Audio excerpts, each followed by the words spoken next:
This video is sponsored by V-Guard.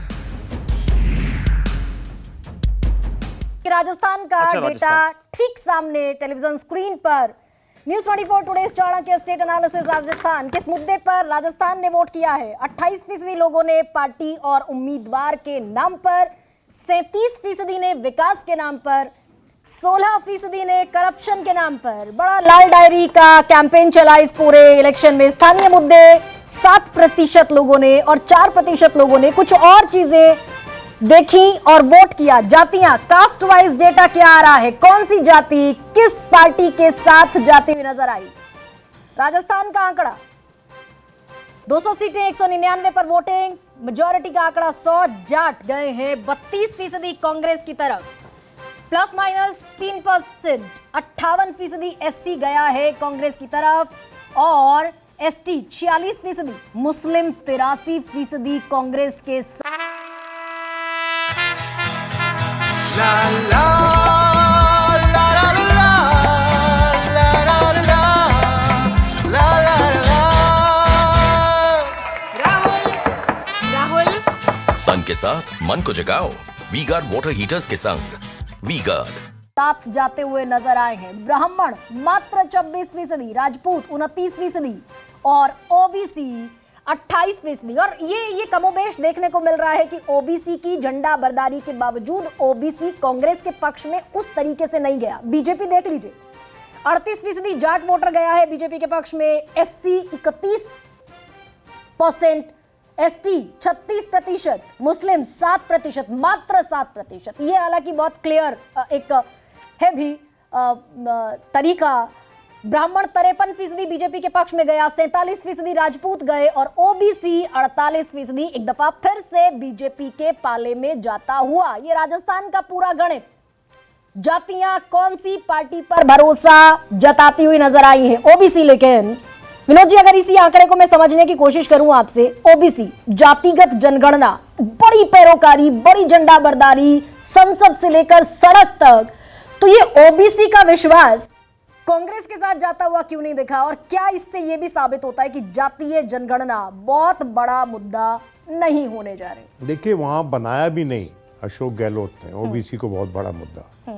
हालांकि वो स्वयं ओबीसी है, माली जात से आते हैं।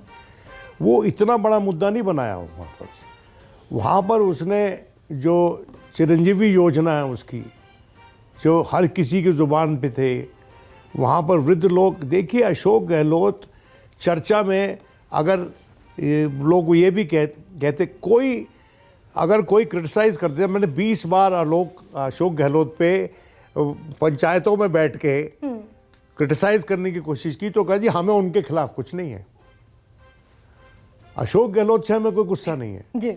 हमारे को गुस्सा है ये स्थानीय एमएलए दे दिए हैं, वो जो है वो भ्रष्ट है, वो काम नहीं करता है, एक्सेसिबल नहीं है, मिलता नहीं है, यू नो। तो Ashok Gehlot ran this campaign, I me myself campaign था ये। कहा भी कि भाई 199 पर सिर्फ मैं चुनाव लड़ रहा हूं। क्यों नहीं देखा? और क्या इससे ये भी साबित होता है कि जातीय जनगणना बहुत बड़ा मुद्दा नहीं होने जा रही? देखिए, वहां बनाया भी नहीं अशोक गहलोत ने ओबीसी को बहुत बड़ा मुद्दा। हालांकि वो स्वयं ओबीसी है, माली जात से आते हैं। वो इतना बड़ा मुद्दा नहीं बनाया वहां पर उसने जो चिरंजीवी योजना है उसकी, जो हर किसी की जुबान पे थे, वहाँ पर वृद्ध लोग। देखिए, अशोक गहलोत चर्चा में, अगर लोग ये भी कहते, अगर कोई क्रिटिसाइज करते हैं, मैंने 20 बार अशोक गहलोत पे पंचायतों में बैठ के क्रिटिसाइज करने की कोशिश की, तो कहा जी हमें उनके खिलाफ कुछ नहीं है, अशोक गहलोत से हमें कोई गुस्सा नहीं है जी। हमारे को गुस्सा है ये स्थानीय एमएलए दे दिए हैं, वो जो है वो भ्रष्ट है, वो काम नहीं करता है, एक्सेसिबल नहीं है, मिलता नहीं है, यू नो।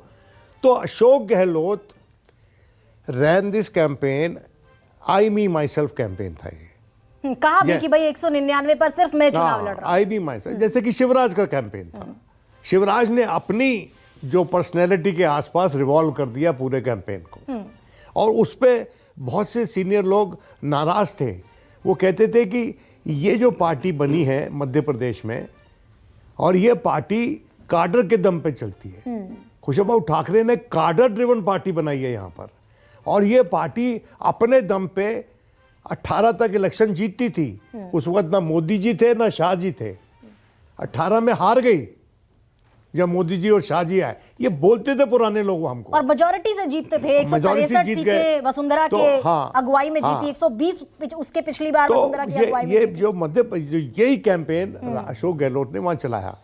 आपने जाटों की बात कही इसमें, मैं ये जानना चाहता हूं कि राष्ट्रीय लोकतांत्रिक पार्टी हनुमान बेनीवाल वाली,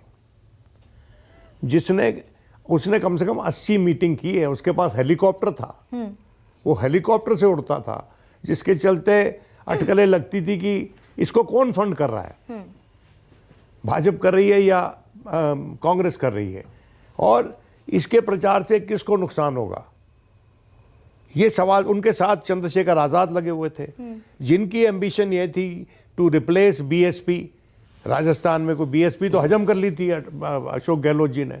6 एमएलए थे, 6 के 6 सब इधर आ गए थे सचिन पायलट कांग्रेस के भीतर विरोध के। तो वहां पर राजस्थान में जो स्लेट थी ना, बड़ी ग्रे थी। और मैंने कहा भी आके भी ये एक्स फैक्टर हैं, जैसे कई एक्स फैक्टर्स हैं, जैसे इन्होंने गोंडवाना पार्टी को वहाँ मध्य प्रदेश में अकोमोडेट नहीं किया, इधर यहाँ ट्राइबल पार्टी को अकोमोडेट नहीं किया, यहाँ पर सीपीएम को अकोमोडेट नहीं किया, सीपीआई को भी नहीं किया, सीपीआई को किया, सीपीएम को नहीं किया, आम आदमी पार्टी को तो सवाल ही नहीं होता था, बीएसपी को भी सवाल नहीं होता था, तो अकेला चले वो और पुराने एमएलए लड़वाए।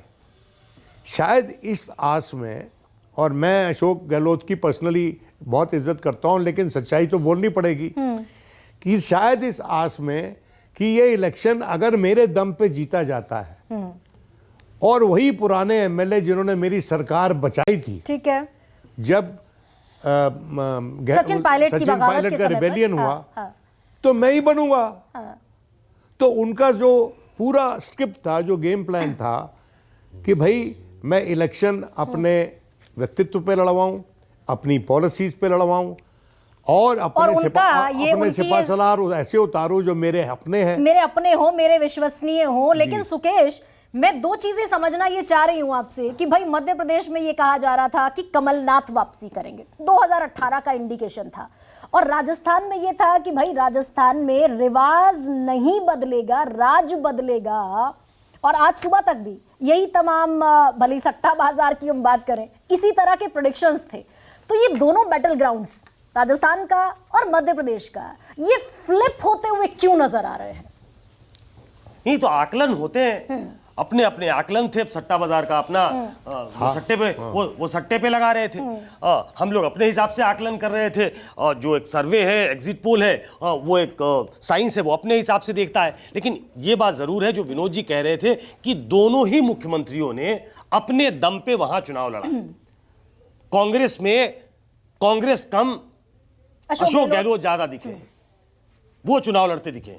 मध्य प्रदेश में पूरी ताकत लगी, पूरा संगठन लगा, लेकिन उसको लीड करते हुए वो चेहरा न होते हुए भी उसको ऐसा लग रहा था कि शिवराज सिंह चौहान लीड कर रहे हैं। उसी तरीके से अशोक गहलोत को घोषित नहीं किया गया था, लेकिन अशोक गहलोत खुद कहते थे कि 199 सीटों पे उम्मीदवार मैं हूं। क्योंकि पहले हम लोगों ने, आप जब नहीं थी तब जब चर्चा कर रहे थे हम कि आजकल ये जो इलेक्शन डिजाइन करने वाले लोग हैं वो बताते हैं कि किसकी टिकट काट दी जाए, किसकी नहीं काटी जाए। तो जो इंटरनल सर्वे था वो ऐसा बताता था कि बहुत सारे विधायकों के टिकट कांग्रेस को काटने चाहिए, लेकिन अशोक गहलोत को अपने जो क्लोज कॉन्फिडेंट्स थे उनका टिकट काटना नहीं था, उन्होंने कटने नहीं दिया। शांति धारीवाल से लेकर तमाम महेश शर्मा को छोड़ दे तो बाकी करीब करीब सबको उन्होंने अकोमोडेट कर दिया। ये उनको नुकसान पहुंचा सकता है, लेकिन उनकी पॉलिटिकल इनिंग्स के लिए ये बहुत जरूरी था, क्योंकि वो अपनी से चाहते थे। तो दोनों ने बहुत दिलेरी के साथ चुनाव लड़ा। वहां तो शिवराज सिंह चौहान ही has come out with flying colours, लेकिन ये जो अभी आप दिखा रही हैं शायद नंबर्स, अब थोड़ी देर में स्क्रीन पे आएगा तो पता लगेगा, लेकिन ऐसा लगता है कि अच्छी लड़ाई लड़ी है गहलोत। इसके पहले वो 2 बार सीएम रहे हैं। बहुत मध्य प्रदेश में भी जी कुछ पोस्टर्स टच एंड गो ही बता रहे हैं, जैसे राजस्थान में टच एंड गो बता बिल्कुल रहे हैं। बिल्कुल। तो मैं वही कह रहा हूं कि हो सकता है कि राजस्थान में भी टच एंड गो हो, वो तो थोड़ी देर में आ जाएगा, लेकिन लड़ाई दोनों ने दिलेरी के साथ लड़ी है। शिवराज क्लियर विक्ट्री मतलब Majority victorious की तरफ, हाँ। नजर आ रहे हैं। अशोक गहलोत के साथ क्या होगा ये मालूम नहीं, लेकिन जो उनके साथ पहली 2 बार हुआ है वो इस बार नहीं होने वाला है कि वो उनको राइट ऑफ कर दिया गया, वो 20-22 सीटों पे सिमट गए, ऐसा होने को नहीं है। तो ऐसे में विष्णु त्रिपाठी भाई, सचिन पायलट को कहा जा रहा था कि इस बार पूर्वी राजस्थान में पिछली बार 18 में तकरीबन 250 रैलियां की सचिन पायलट ने, इस बार प्रदेश अध्यक्ष और अशोक गहलोत मिलकर 100 रैलियां भी नहीं कर पाए। तो ये कहा जा रहा था कि अगर हारे तो ठीकरा सचिन पायलट के सिर फूटेगा। अब ये जो विक्ट्री है ये सचिन पायलट और अशोक गहलोत की कॉम्बो विक्ट्री तो है नहीं। This video is sponsored by WeGuard.